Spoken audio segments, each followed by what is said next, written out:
Good morning dear students. आज हम लोग ह्यूमन रिप्रोडक्शन एक नया टॉपिक देखने जा रहे हैं जो बहुत ही इम्पॉर्टेंट है और हमेशा इससे सवाल आते रहते हैं।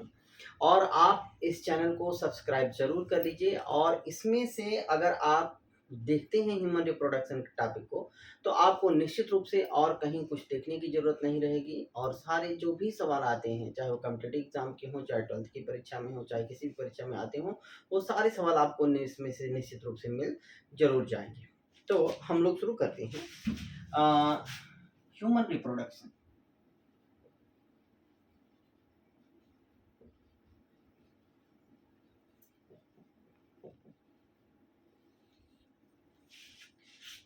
This is our topic. देखिए, जो ह्यूमन बीइंग होते हैं, एक्चुअली ह्यूमन बीइंग में जो क्या होता है कि देयर इज सेक्सुअल डाइमॉर्फिज्म।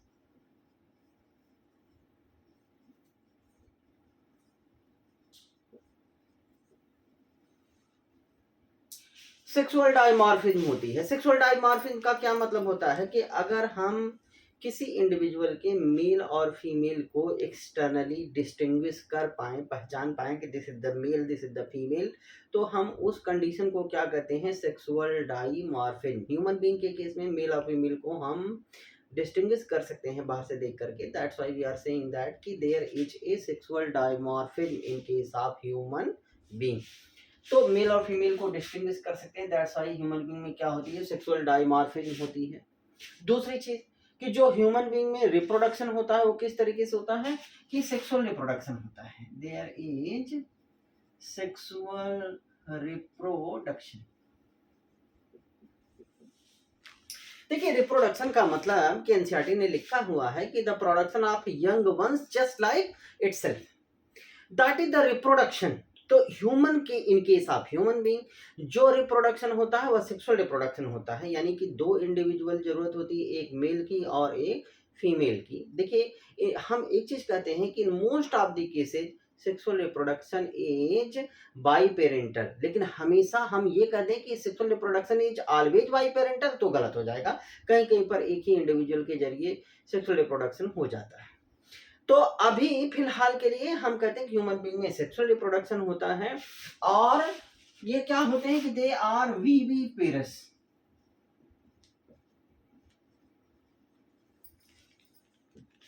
वीवी पेरस होती हैं। वीवी पेरस का मतलब एक बच्चे ने लिखा हुआ था कि वीवी पेरस क्या है, तो बच्चे ने लिखा था कि जो वीवी को बहुत परेशान करे वही वीवी पेरस होता है। ऐसा नहीं होता, लेकिन लिखा था बच्चे ने। तो देखिए, वीवी पेरस मीन्स व्हाट कि when the individual give rise the birth of young once, यानी जो बच्चे पैदा करते हैं सेक्सुअल रिप्रोडक्शन के बाद human being, they give rise the birth of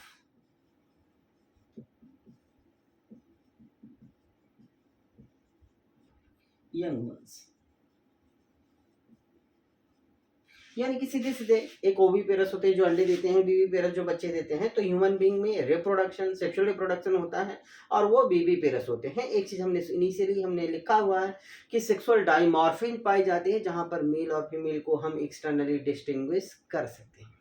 दूसरी चीज कि ह्यूमन बीइंग में जब सेक्सुअल रिप्रोडक्शन होता है तो वो कौन से इंपॉर्टेंट इवेंट्स होते हैं जो सेक्सुअल रिप्रोडक्शन के समय ह्यूमन बीइंग के केस में पाए जाते हैं, होती हैं वो इवेंट्स।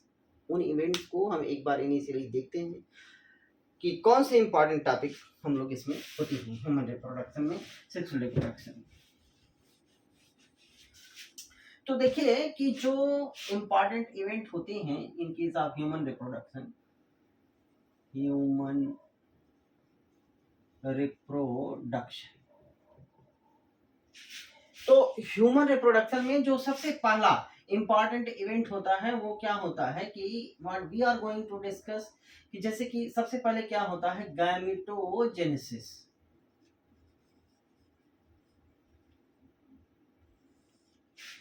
सेक्सुअल रिप्रोडक्शन में जो सबसे पहला इंपॉर्टेंट इवेंट होता है that is what? Gametogenesis. Gametogenesis का मतलब क्या होता है कि फॉर्मेशन ऑफ गैमीट, यानी गैमेटोजेनेसिस का मतलब क्या कि gametogenesis means formation of gamete.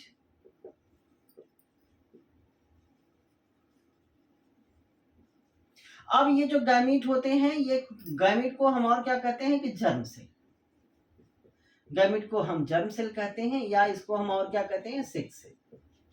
तो ये जो गैमीट होते हैं हमेशा हैप्लॉइड होते हैं, और ये गैमीट अगर ह्यूमन बीइंग की बात हम करें तो इन केस ऑफ मेल, ये सिंबल मेल का है, मेल में जो गैमीट होता है वो क्या होता है, that is sperm.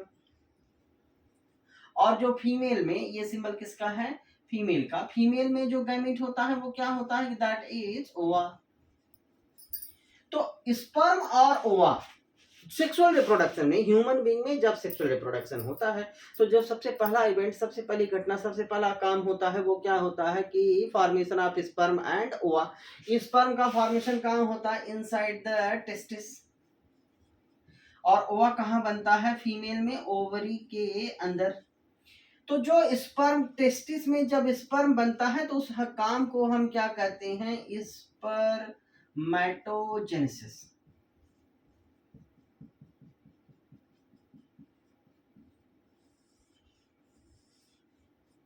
Spermatogenesis. Gametogenesis में मेल के केस में क्या होगा, स्पर्मेटोजेनेसिस यानी कि स्पर्म का फॉर्मेशन होगा इनसाइड द टेस्टिस, और फीमेल में ओवा जो बनता है वो ओवरी में बनता है, और उसे क्या कहते हैं कि that is known as what, oogenesis। तो देखिए ये जो ह्यूमन रिप्रोडक्शन का इंट्रोडक्शन वाला टॉपिक है, इसीलिए हम केवल इंपॉर्टेंट इवेंट्स को देख रहे हैं कि जो सेक्सुअल रिप्रोडक्शन में ह्यूमन बीइंग में होने वाली हैं। तो पहला काम जो हुआ वो क्या हुआ, गैमेटोजेनेसिस। अब गैमीट अगर बन गया है तो निश्चित रूप से उस गैमीट का क्या होना चाहिए कि दूसरा जो इंपॉर्टेंट इवेंट होता है ह्यूमन बीइंग में सेक्सुअल रिप्रोडक्शन, उसको हम देखते हैं कि that second important event is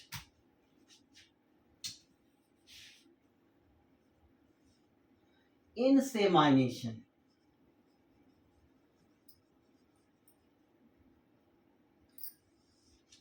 इंसेमाइनेशन का मतलब क्या होता है कि जब स्पर्म को फीमेल के जेनाइटल ट्रैक्ट में ट्रांसफर कर दिया जाता है, उसी काम को हम क्या कहते हैं, इंसेमाइनेशन। यहाँ पे मैं लिख दे रहा हूं कि transfer of sperm into female genital tract,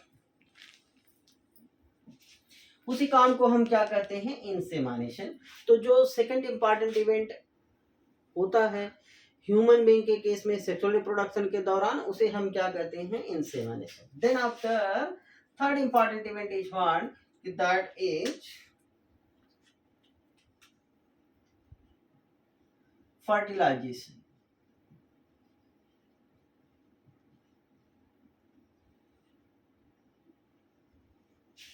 देखिए हम जानते हैं कि फर्टिलाइजेशन दो तरीके का होता है, एक्सटर्नल और इंटरनल। तो ह्यूमन बीइंग के केस में जो फर्टिलाइजेशन होता है वह इंटरनल होता है, फीमेल की बॉडी के अंदर होता है। Fertilisation means what, fusion of male and female gamete. तो जो मेल गैमीट है वो क्या है कि स्पर्म, और जो फीमेल गैमीट है वो क्या है, ओवा। दोनों ही एन होते हैं। ये दोनों कहाँ फ्यूज होते हैं कि मेल और फीमेल गैमीट फ्यूज होकर क्या बनाते हैं, they fuse and form the zygote. इस काम को ही हम क्या कहते हैं, फर्टिलाइजेशन। तो ह्यूमन बीइंग के केस में मेल और फीमेल गैमीट का फ्यूजन, फर्टिलाइजेशन का काम कहाँ होता है, यह कई बार क्लास 10th की बोर्ड परीक्षा में भी पूछा गया है कि फीमेल ह्यूमन बीइंग के केस में फर्टिलाइजेशन का काम कहाँ होता है। तो that takes place fertilisation in fallopian tube. Fallopian tube में होता है और एक स्पेसिफिक प्लेस पे होता है जिसे क्या कहते हैं, एम्पुलरी इस्थमिक जंक्शन।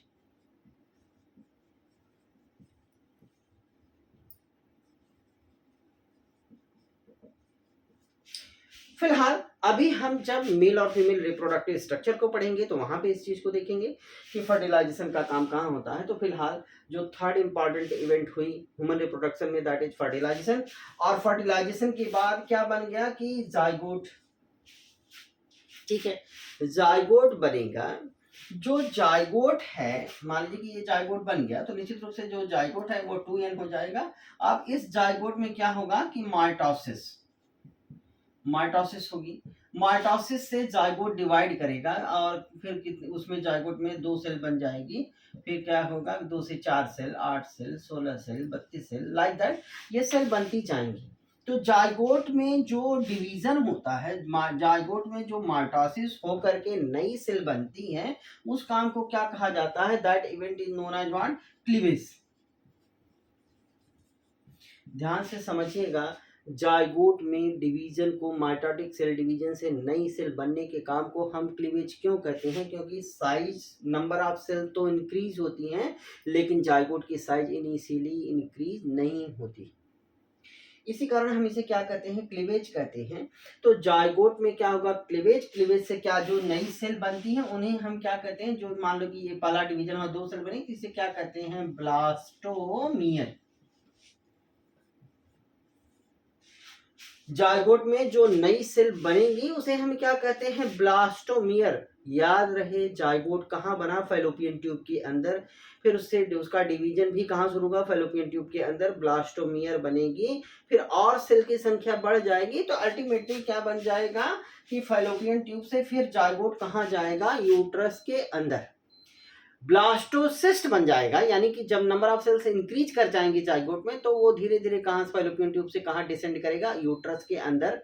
और यूट्रस के अंदर जाकर के जो अगला इंपॉर्टेंट इवेंट होगा सेक्सुअल रिप्रोडक्शन में, वो क्या होता है कि दैट इज, अब देखिए कि जैसे मान लीजिए कि दिस वन इज यूट्रस, ये ओवरी है, तो यहाँ पे अब यहाँ पे मान लीजिए कि फर्टिलाइजेशन हुआ, ये जाइगोट बना, ये अब जाइगोट कहाँ चलाएगा? इसमें। ये क्या चला आया कि ब्लास्टोसिस्ट। यह ब्लास्टोसिस्ट जो है जब यूट्रस में डिसेंड कर गया, तो यह ब्लास्टोसिस्ट इस यूट्रस की वॉल से अटैच हो जाएगा। और इस काम को हम क्या कहते हैं? This event is known as what? Implantation. Implantation. तो जो अगला इंपॉर्टेंट इवेंट फर्टिलाइजेशन के बाद ब्लास्टोसिस्ट बनेगा। ब्लास्टोसिस्ट यूट्रस में जाएगा और वह जो है कि यूट्रस की वॉल से अटैच हो जाएगा। Attachment of the blastocyst with the uterine wall is known as what? Implantation. अब इम्प्लांटेशन के बाद फिर क्या अगला इंपॉर्टेंट इवेंट जो शुरू होगा वो क्या है कि दैट इज प्लेसेंटेशन। देखिए, हम जानते हैं कि जब ये बेबी यूट्रस के अंदर आता है, बच्चा यूट्रस के अंदर बेबी इनिशियल एम्ब्रियो डेवलप होती है, तो फिर जो है कि इस प्लेसेंटेशन, प्लेसेंटा बनता है। उसी प्लेसेंटा के जरिए बेबी को, बच्चे को न्यूट्रिशन मिलता है। बच्चे को मां से न्यूट्रिशन कैसे मिलता है? Through the placenta. तो प्लेसेंटेशन क्या होगा? प्लेसेंटेशन क्या है कि there is intimate connection. This is intimate connection. किसके बीच में इंटीमेट कनेक्शन है? Between uterine wall and embryo. किस लिए है? To provide nourishment to embryo. तो ये प्लेसेंटेशन यानी प्लेसेंटा बनता है। प्लेसेंटा के जरिए ही बेबी को यूजफुल चीजें दी जाती हैं, वो हम आगे डिस्कस करेंगे। तो प्लेसेंटेशन हो जाएगा, इम्प्लांटेशन हुआ, फिर प्लेसेंटेशन हुआ। प्लेसेंटेशन के बाद देखिए, अब प्लेसेंटेशन के बाद क्या होगा कि प्लेसेंटेशन के बाद जो नेक्स्ट इंपॉर्टेंट इवेंट होगा, जो एम्ब्रियो है फिर वो किसमें डिवाइड हो जाएगी कि अब नेक्स्ट इंपॉर्टेंट इवेंट क्या होता है कि गैस्ट्रुलेशन। गैस्ट्रुलेशन, गैस्ट्रुलेशन क्या है कि जो एम्ब्रियो यूट्रस में है वह एम्ब्रियो फिर किसमें डिवाइड, कन्वर्ट हो जाती है कि इनटू 3 प्राइमरी जर्मिनल लेयर में। ये 3 प्राइमरी जर्मिनल लेयर क्या होती है कि एक्टोडर्म, मेसोडर्म एंड एंडोडर्म। तो जब एम्ब्रियो इन 3 लेयर में डिवाइड हो जाती है, बढ़ती है, तब उसे क्या कहते हैं कि गैस्ट्रुलेशन। और फिर इसके बाद क्या होगा, ऑर्गेनोजेनेसिस।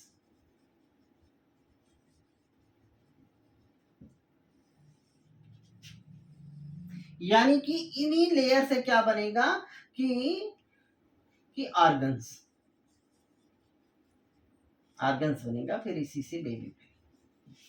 तो इस काम को हम क्या कहते हैं, ऑर्गेनोजेनेसिस। इन सारे टॉपिक को हम इसमें देखने जा रहे हैं। तो ऑर्गेनोजेनेसिस होगा। ऑर्गेनोजेनेसिस के बाद फाइनली क्या होगा कि देयर इज जेस्टेशन। जेस्टेशन क्या है कि डेवलपमेंट ऑफ एम्ब्रियो।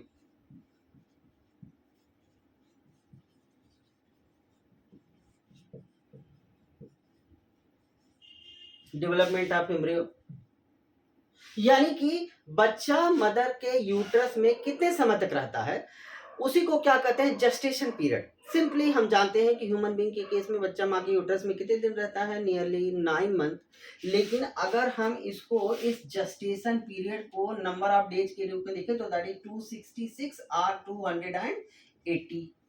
ये सवाल एम्स के परीक्षा में भी, मेडिकल एंट्रेंस एग्जाम में भी आया हुआ है कि जेस्टेशन पीरियड कितना होता है। इसमें से एक ही दिया रहेगा। देखिए हम इसको कैसे काउंट करते हैं, जब हम देखेंगे प्रेगनेंसी को उस समय हम लोग इसको डिस्कस करेंगे कि या तो जो लास्ट मेंस्ट्रुएशन है, लास्ट मेंस्ट्रुएशन से काउंट करेंगे, या फिर जो है कि फर्टिलाइजेशन के डे से काउंट करेंगे।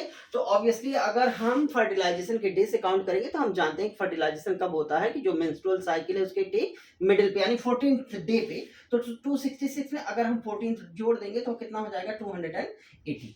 तो जो जेस्टेशन पीरियड है उसमें अगर सवाल आता भी है तो आपको या तो 266 दिया रहेगा या 280 दिया रहेगा।